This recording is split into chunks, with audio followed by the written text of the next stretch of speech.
So, welcome everybody to another episode of Historians in Cars Getting Coffee, and we still haven't located Alan Packwood. He's probably in the Smoky Mountains somewhere being chased by a bear. Probably. We did find Jenny Lee. We found Jenny Lee. Do you want to introduce yourself, Jenny? Hi, my name is Jenny Lee. I'm the Director of Development with the American Museum of Science and Energy Foundation.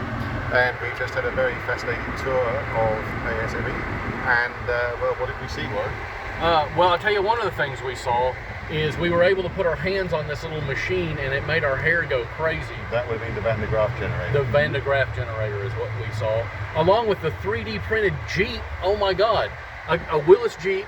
From 1952. Well, actually not from 1952. No, That's the twist. Exactly. Completely 3D printed, completely operational. I was very excited. Plus another 3D printed car, as well as we learned about the Manhattan Project, and saw some stuff about Oppenheimer, not being confused with Christopher Nolan's movie. And we absolutely love you, Cillian Murphy. In no way is that a knock against Cillian Murphy, because I don't want Tom Shelby showing up at my door and threatening me. That's his character in that other show. Anyway, we had a fantastic time there. Yeah, we recommend it. And we're now driving right to K25. Yeah. What does that mean, Jenny? What that means is that we're heading to the Heritage Center, which is the current industrial complex here in Oak Ridge.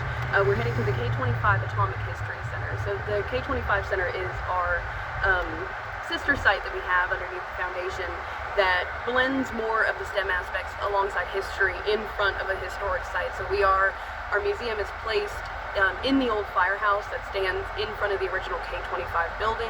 K25 in itself does not exist anymore. It was tore down in the last 5 to 10 years and had the largest environmental remediation project completed within the United States added. So we still have the original building's footprint, and we love to tell the first-hand stories of people who worked at the K25 site through their voices and through the people who were active there during the Manhattan Project.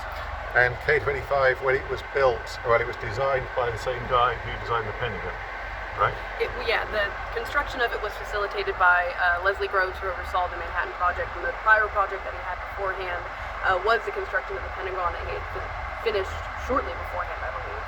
And when it was built, it was the largest building in the world at the time. Largest building under a single roof. Do we think that Leslie Groves just really liked building big buildings? I can only assume at this point. Is that he was an architect in a different life. Clearly.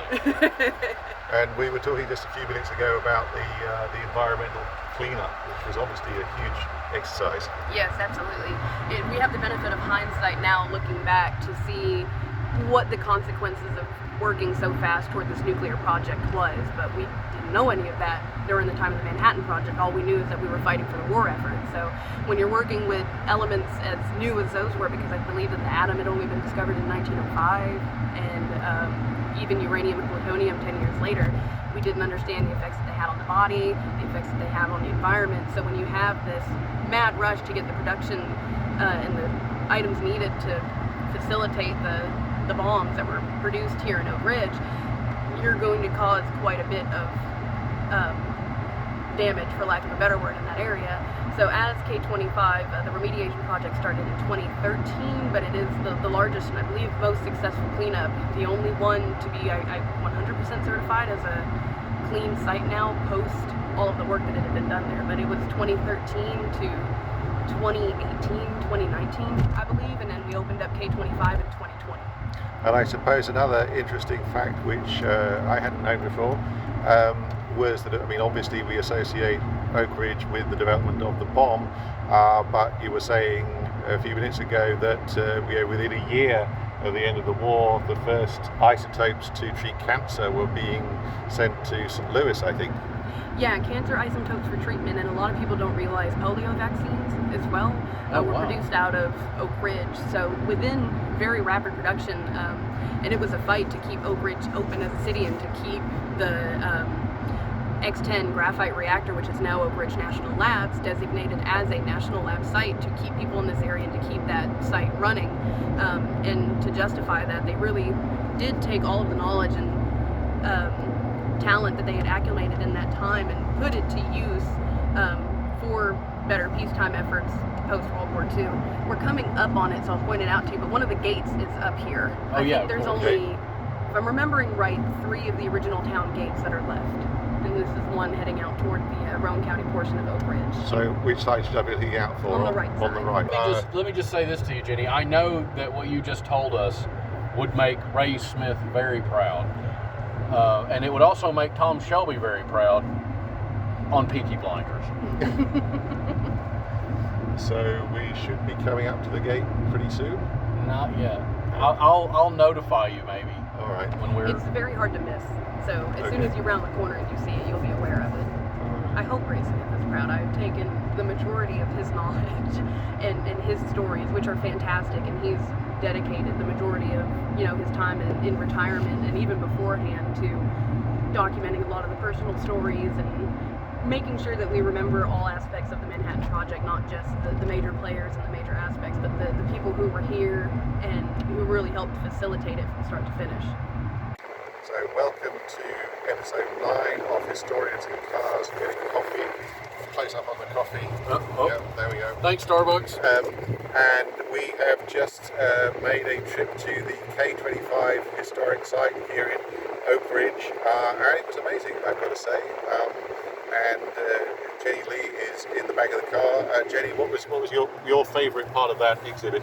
My favorite part is the introduction it's the first thing that you experience as you go into the museums. The point behind the K25 Atomic History Center is to personalize the experience that many people had coming to K25 in the 1940s. You are given a security clearance card and briefed as if you are joining K25 during the Manhattan Project at the time. So you really get a more first-hand personal experience about what the work was being done at K25. I don't think a lot of people realize how undersung it really is, but it was the largest and most expensive aspect of the Manhattan Project, and within about 18 to 24 months we're able to produce one bomb from that facility at the same time that X-10 and Y-12 for years prior had already been working on just to be able to produce Fat Man.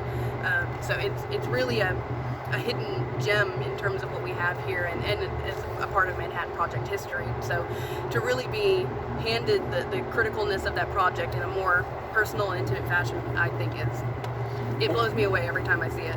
And I just want to say, I mean, Oak Ridge was so integral to the work done in the Manhattan Project, and all of the things that were done here in sort of almost absolute silence and secrecy, which was really remarkable. And I love Christopher Nolan and I loved Oppenheimer, but it was a shame to only see sort of Oak Ridge name checked. Of course, it wasn't even called Oak Ridge then, as we were discussing. But I would like to have seen them do more with that, and maybe we should contact Christopher Nolan and say, hey, there's an opportunity for a spinoff here about Oak Ridge and the science and the work that was being done to enrich the uranium and get that uranium powder. We have a problem, and it's that we're too humble, honestly, in the work that's done here in our region and still going on at ORNL. And a remarkable woman in Knoxville, Lisa Zenny, once told me that the genesis of a community really lives large in the culture of it, even decades, centuries, millennia later.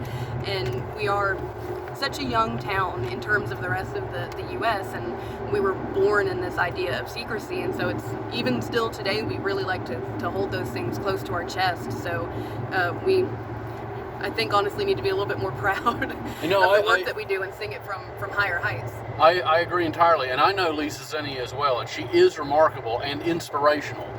And she does a lot of the good work in Knoxville around all the historical sites. She is also another Oak Ridge wonder. She is, yeah. She's from Oak Ridge, and I do think it's something that we should be more loud about. So Christopher Nolan, when you watch this, and I didn't say if, I said when, just think about a spinoff for Oak Ridge, because we're passing the gates now. We're going through the gates. So here we are. There's the gates again. There we are. If you didn't see them in the previous episode, those are the gates. Those are the gates. The gates of Oak Ridge. That's the title of Christopher Nolan. Yeah, the gates of Oak Ridge. The gates of Oak Ridge. City behind the fences. I think he should. I mean, if not, his brother could fund it. It could be a project for his brother. Or anyone else called Christopher. Frankly, we've taken. Yeah, basically, we're looking for a producer. Please send money.